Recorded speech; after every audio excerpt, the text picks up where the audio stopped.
दोस्तों, दुनिया की सबसे महत्वपूर्ण समुद्री जीवन रेखाओं में से एक हॉर्मुज जलडमरुमध्य एक बार फिर पूरी दुनिया का ध्यान अपनी ओर खींच रहा है। यह वही समुद्री मार्ग है जहां से दुनिया के बड़े हिस्से का कच्चा तेल और गैस वैश्विक बाजारों तक पहुंचती है। हर दिन हजारों व्यापारिक जहाज और तेल टैंकर इस संकरे जलमार्ग से गुजरते हैं और यही कारण है कि यहां होने वाली हर छोटी बड़ी गतिविधि का असर केवल मध्य पूर्व तक सीमित नहीं रहता, बल्कि एशिया, यूरोप, अमेरिका और पूरी वैश्विक अर्थव्यवस्था तक महसूस किया जाता है।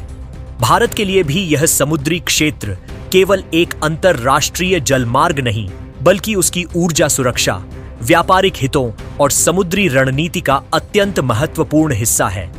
पिछले कुछ वर्षों में ईरान के चाबहार बंदरगाह, ओमान के दुक्म पोर्ट, खाड़ी क्षेत्र की सुरक्षा, अमेरिका की नौसैनिक गतिविधियों और चीन की बढ़ती समुद्री मौजूदगी को लेकर कई महत्वपूर्ण घटनाक्रम सामने आए हैं। इन्हीं घटनाओं ने एक बार फिर यह सवाल खड़ा कर दिया है कि आने वाले वर्षों में हिंद महासागर और अरब सागर का शक्ति संतुलन किस दिशा में जाएगा और इस पूरे समीकरण में भारत अपनी रणनीतिक स्थिति को किस प्रकार मजबूत कर रहा है। अगर हम इस पूरे घटनाक्रम को समझना चाहते हैं तो सबसे पहले यह जानना जरूरी है कि हॉर्मुज जलडमरुमध्य इतना महत्वपूर्ण क्यों माना जाता है। यह जलमार्ग फारस की खाड़ी को ओमान की खाड़ी और फिर अरब सागर से जोड़ता है। दुनिया के ऊर्जा व्यापार का बड़ा हिस्सा इसी रास्ते से गुजरता है। यदि किसी कारणवश इस मार्ग पर तनाव बढ़ता है या जहाजों की आवाजाही प्रभावित होती है, तो उसका असर तेल की कीमतों, वैश्विक आपूर्ति श्रृंखला और कई देशों की अर्थव्यवस्था पर पड़ सकता है। भारत, जो अपनी ऊर्जा आवश्यकताओं का बड़ा भाग आयात करता है, स्वाभाविक रूप से इस क्षेत्र की स्थिरता में गहरी रुचि रखता है। इसी कारण भारत कई वर्षों से केवल व्यापारिक संबंधों तक सीमित रहने के बजाय समुद्री सुरक्षा, कूटनीति और क्षेत्रीय सहयोग पर भी लगातार ध्यान देता रहा है। इसी संदर्भ में ईरान का चाबहार बंदरगाह भारत के लिए विशेष महत्व रखता है। चाबहार परियोजना का उद्देश्य भारत को पाकिस्तान के रास्ते पर निर्भर हुए बिना अफगानिस्तान और मध्य एशिया तक व्यापारिक पहुंच उपलब्ध कराना था। इस परियोजना में भारत ने निवेश किया, बंदरगाह के विकास में सहयोग दिया और इसे एक महत्वपूर्ण क्षेत्रीय संपर्क परियोजना के रूप में देखा। हालांकि समय समय पर ईरान पर लगाए गए अंतरराष्ट्रीय प्रतिबंध, क्षेत्रीय तनाव और बदलते भू राजनीतिक समीकरणों ने इस परियोजना की गति को प्रभावित किया। इसके बावजूद भारत ने चाबहार के महत्व को पूरी तरह समाप्त नहीं माना, बल्कि इसे दीर्घकालिक रणनीतिक निवेश के रूप में देखा। इसी बीच दूसरी ओर ओमान के दुक्म बंदरगाह के साथ भारत का सहयोग भी लगातार मजबूत होता गया। दुक्म पोर्ट हिंद महासागर और अरब सागर के बीच एक महत्वपूर्ण स्थान पर स्थित है। भारत और ओमान के बीच रक्षा सहयोग, समुद्री सुरक्षा और लॉजिस्टिक समर्थन से जुड़े समझौते पिछले कुछ वर्षों में दोनों देशों के संबंधों को नई ऊंचाई तक लेकर गए हैं। भारतीय नौसेना के जहाजों को वहां रसद, ईंधन और रखरखाव जैसी सुविधाएं उपलब्ध होने से समुद्री अभियानों में अधिक लचीलापन मिलता है। यह समझना भी जरूरी है कि इसका अर्थ किसी नए भारतीय सैन्य अड्डे की स्थापना नहीं है, बल्कि दोनों देशों के बीच सहयोग और लॉजिस्टिक सुविधा का विस्तार है। इसी कारण कई रणनीतिक विशेषज्ञ इसे भारत की व्यापक समुद्री रणनीति का हिस्सा मानते हैं। दूसरी ओर अमेरिका भी लंबे समय से इस क्षेत्र में अपनी नौसैनिक उपस्थिति बनाए हुए है।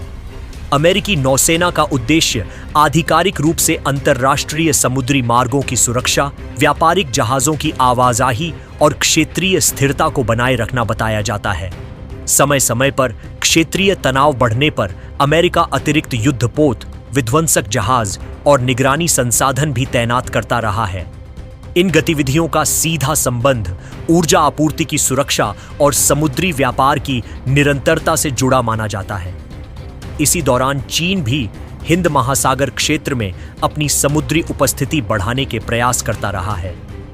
चीन की बेल्ट एंड रोड पहल, पाकिस्तान के ग्वादर बंदरगाह में निवेश और विभिन्न समुद्री परियोजनाओं ने इस पूरे क्षेत्र को और अधिक रणनीतिक बना दिया है।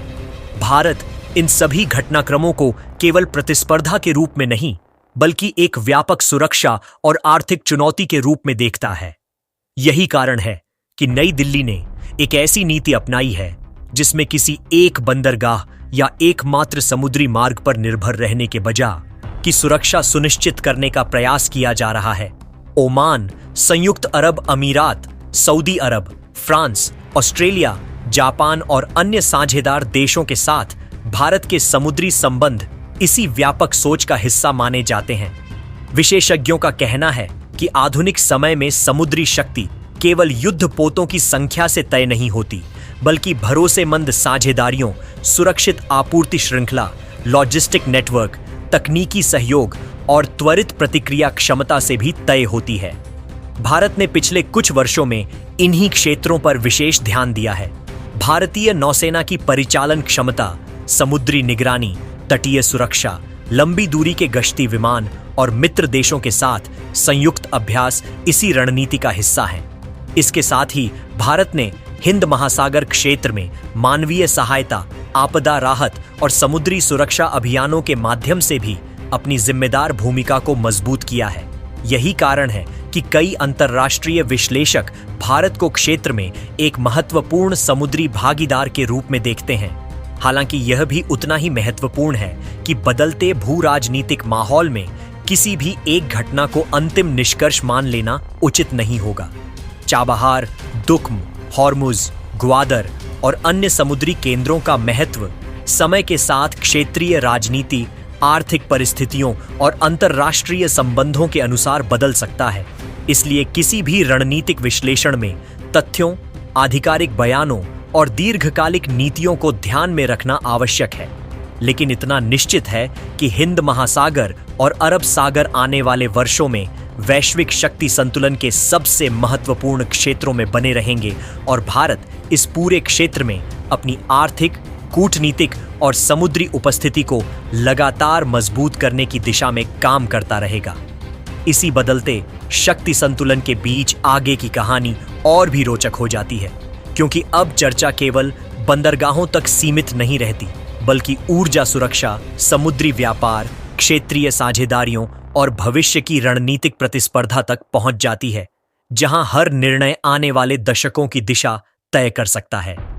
दोस्तों, अब सवाल यह उठता है कि आखिर भारत ने पिछले कुछ वर्षों में समुद्री रणनीति पर इतना अधिक ध्यान क्यों देना शुरू किया है? इसका सबसे बड़ा कारण है ऊर्जा सुरक्षा और वैश्विक व्यापार पर बढ़ती निर्भरता। भारत दुनिया की सबसे तेजी से बढ़ती अर्थव्यवस्थाओं में से एक है और उसकी ऊर्जा आवश्यकताएं लगातार बढ़ रही हैं। देश में इस्तेमाल होने वाले कच्चे तेल का बड़ा हिस्सा समुद्री मार्गों के जरिए पश्चिम एशिया से आता है। ऐसे में यदि हॉर्मुज जल्द मरुमध्य या ओमान की खाड़ी में किसी प्रकार का सैन्य तनाव, समुद्री अवरोध या व्यापारिक व्यवधान पैदा होता है, तो उसका सीधा असर भारत की अर्थव्यवस्था, उद्योगों, परिवहन व्यवस्था और आम लोगों तक पहुंच सकता है। यही कारण है कि नई दिल्ली ने केवल तेल खरीदने तक अपनी रणनीति सीमित नहीं रखी, बल्कि उन समुद्री मार्गों की सुरक्षा, वैकल्पिक संपर्क व्यवस्था और मित्र देशों के साथ दीर्घकालिक सहयोग पर भी समान रूप से ध्यान देना शुरू किया। इसी रणनीति के तहत भारत ने हिंद महासागर क्षेत्र में अपनी नौसैनिक उपस्थिति को आधुनिक बनाया, समुद्री निगरानी को मजबूत किया और कई देशों के साथ लॉजिस्टिक सहयोग समझौते किए, ताकि आवश्यकता पड़ने पर भारतीय नौसेना दूर दराज के क्षेत्रों में भी प्रभावी ढंग से संचालन कर सके। विशेषज्ञ मानते हैं कि आधुनिक समुद्री रणनीति केवल युद्ध की तैयारी नहीं, बल्कि व्यापार, ऊर्जा, कूटनीति और आपूर्ति श्रृंखला की सुरक्षा का संयुक्त मॉडल है। इसी संदर्भ में ओमान का दुख्म बंदरगाह भारत के लिए एक महत्वपूर्ण सहयोगी केंद्र के रूप में उभरता है। यहाँ भारतीय नौसैनिक जहाजों को ईंधन, रखरखाव और अन्य लॉजिस्टिक सुविधाएं मिल सकती हैं, जिससे लंबे अभियानों के दौरान परिचालन क्षमता बढ़ती है। हालांकि यह स्पष्ट करना आवश्यक है कि इसे भारतीय सैन्य अड्डा कहना सही नहीं होगा। यह दोनों देशों के बीच सहयोग पर आधारित व्यवस्था है। दूसरी ओर ईरान का चाबहार बंदरगाह भी अपनी जगह महत्वपूर्ण बना हुआ है, क्योंकि उसका उद्देश्य भारत को अफगानिस्तान और मध्य एशिया तक वैकल्पिक व्यापारिक संपर्क देना है। इस प्रकार दुक्म और चाबहार की भूमिकाएं अलग अलग हैं और इन्हें प्रतिस्पर्धी के बजाय पूरक रणनीतिक विकल्पों के रूप में भी देखा जा सकता है। इसी दौरान चीन ने भी हिंद महासागर क्षेत्र में अपने आर्थिक और समुद्री प्रभाव को बढ़ाने के लिए कई परियोजनाओं पर काम किया है। पाकिस्तान के ग्वादर बंदरगाह का विकास, बेल्ट एंड रोड पहल और विभिन्न बंदरगाहों में